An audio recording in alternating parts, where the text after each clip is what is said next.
Hi, everyone. Welcome to Mama Wears Athleisure. I am your host, Mariela de Santiago, a first-time mom. We focus on all things mom with tips to help make life easier and more organized for all you mamas out there.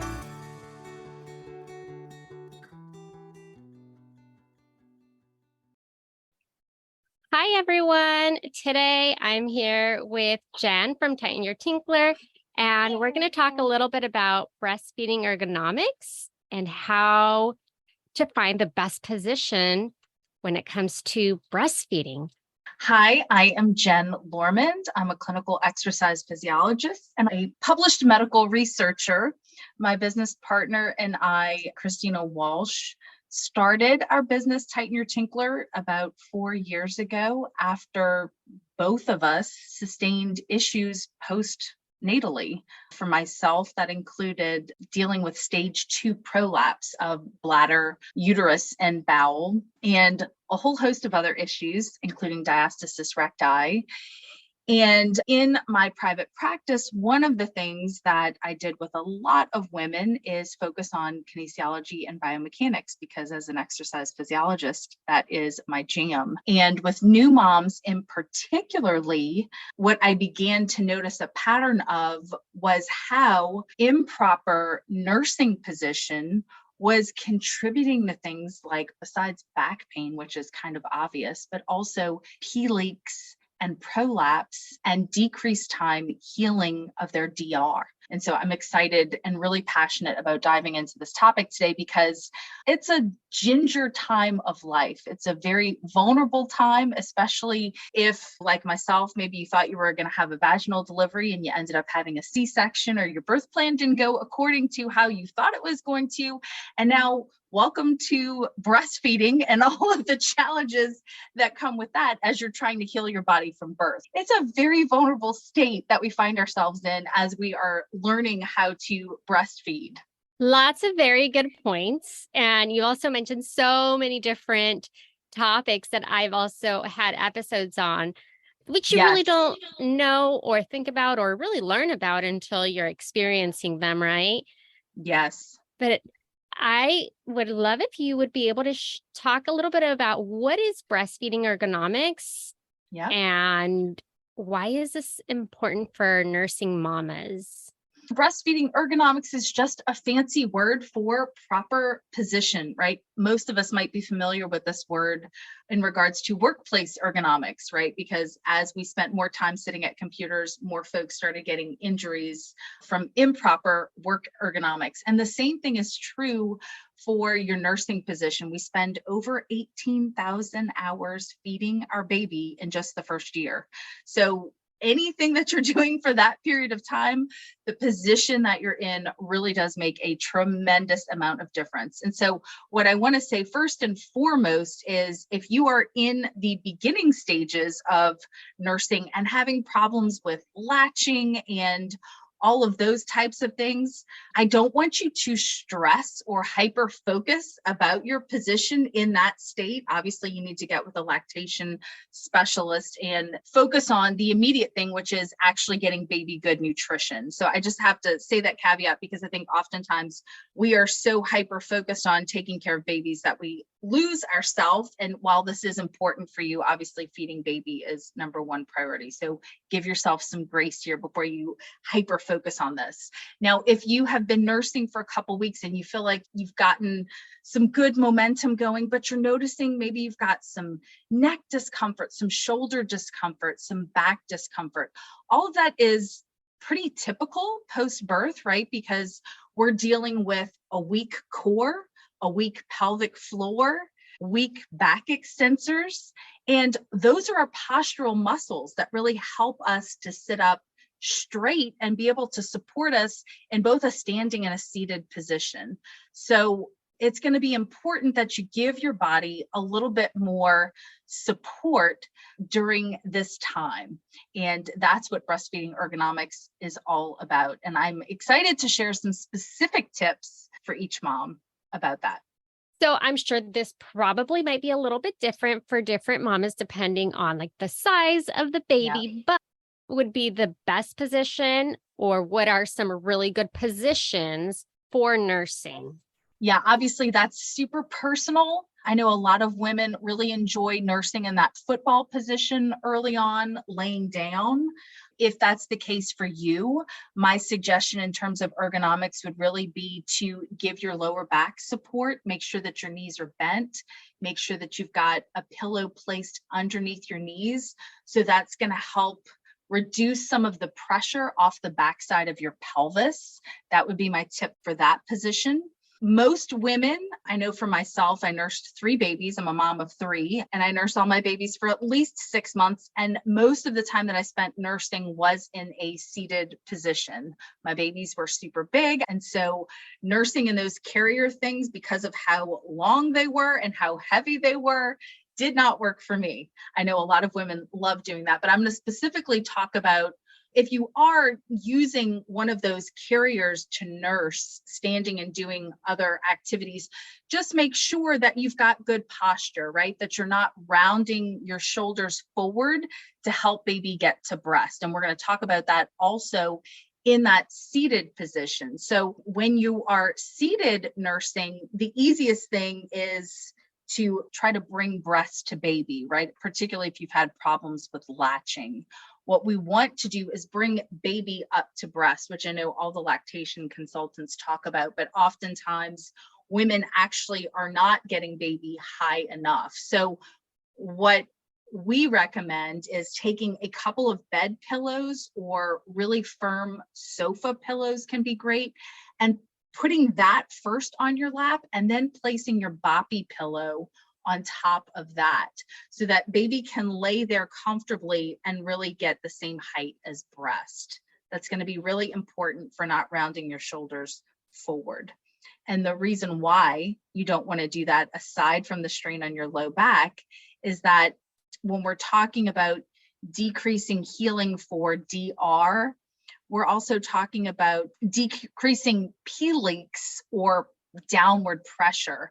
So if you're rounding forward, the connective tissue that holds up your bladder actually slings all the way around your neck.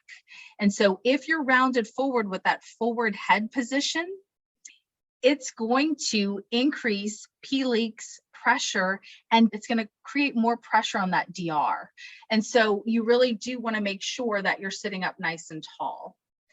To support your back, what we recommend is taking a couple of bed pillows and turning those tall ways so that you've got really nice support, since that core is very weak post-birth. Now, in terms of addressing the weak pelvic floor, and oftentimes for most women in the end stages of pregnancy, just because of the biomechanics of the belly being further away from the body, your glutes kick off. And so you have a harder time in those first couple of weeks postpartum of really having good posterior chain support from just a postural perspective.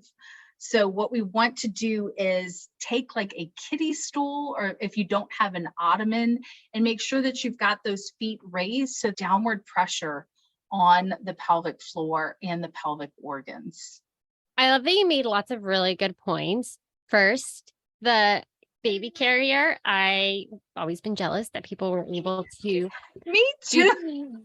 I think I just have a very short torso and it just didn't work for me either. So I totally understand. And the boppy pillow, like all of that has been so helpful. And I'm still nursing. My son's almost going to be 16 months. So I still use it now, along with, we have a recliner chair. We went ahead and invested on like a really comfortable chair so that we would both be comfortable, because it is a lot. You're sitting in there a lot and you want to be comfortable. Yes. Like I find that if I'm out anywhere, I'm having to kind of hunch or bring my body forward or roll my spine, which is so uncomfortable, even if you're only in that position for a few minutes. Yeah, and I think the other big culprit of the forward head posture and the rounded shoulders is we tend to multitask while we're nursing. And so there's a lot of scrolling that's happening on our phone, which naturally you're putting the head down, you're rounding forward.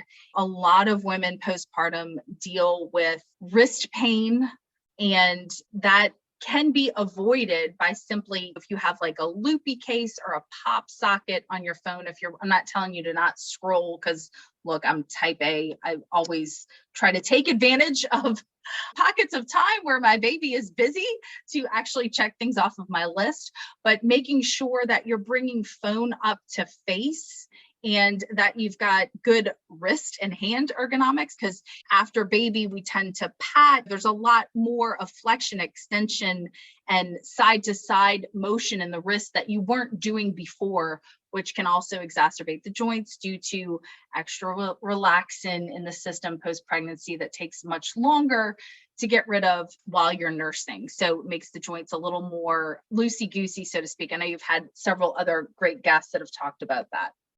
Thank you for that. Since we're talking about worst positions, let's go ahead and just talk about what are the worst positions to be in.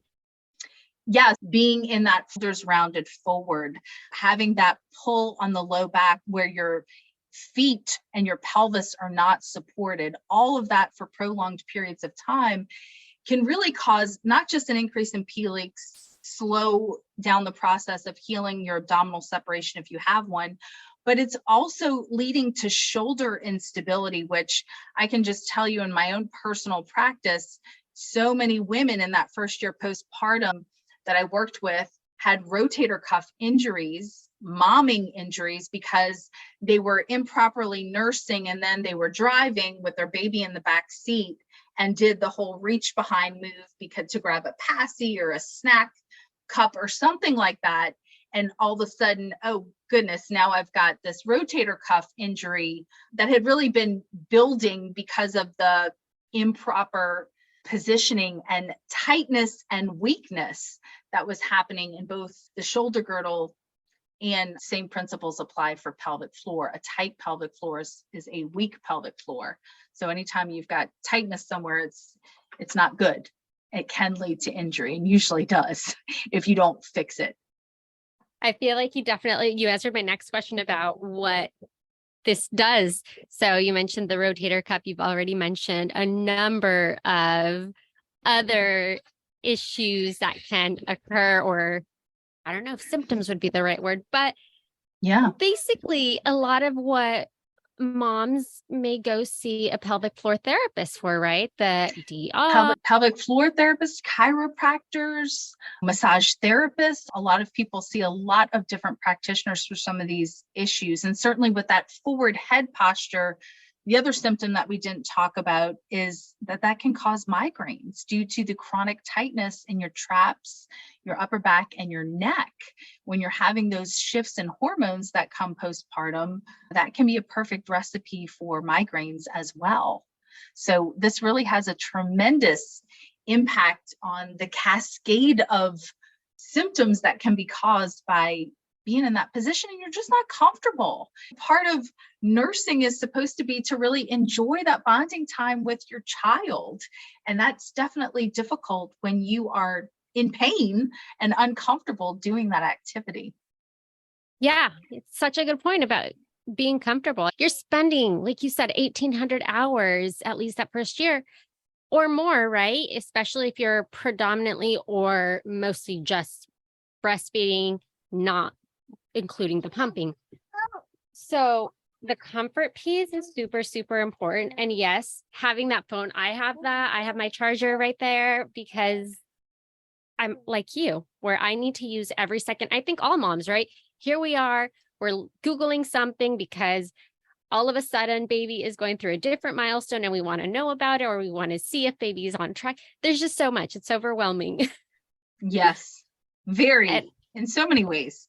And I do want to say, I appreciate that you mentioned that because sometimes I kind of feel guilty in the sense of, am I not giving him enough time, even though he's like occupied? So now I don't feel as bad. No.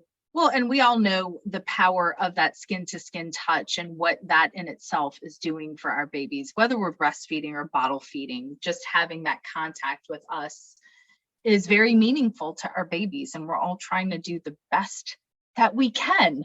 And our team always said, fed is best, whether that's bottle or breast, because all of us have had different experiences with nursing. And it's definitely a challenge and rewarding and all the things that motherhood is. Well, my last question, do you have any other tips, suggestions, or recommendations? I certainly do, because I never like to talk about problems that I don't have a solution to. And so one of the things that we love to offer women is it's a freebie. It's called our 90-90 back and hip decompression technique. And what this really is it acts as like a self adjustment. If you were to go to the chiropractor, it's a nice gentle adjustment using gravity to help decompress the low back and the hips. And we also walk you through how to properly do diaphragmatic breath work, because again, doing the proper breath work, our diaphragm mirrors our pelvic floor. And so when you've got that rounded forward shoulder position, the front of that diaphragm is super tight, and that can also have a trickle down effect on the pelvic floor. So making sure that you're doing that breath work as well as this 90-90 decompression position is a real game changer for women. It's something very simple that you can do for 5 to 10 minutes a day. We have a PDF and a how-to video that you can just push play on and really get some great relief.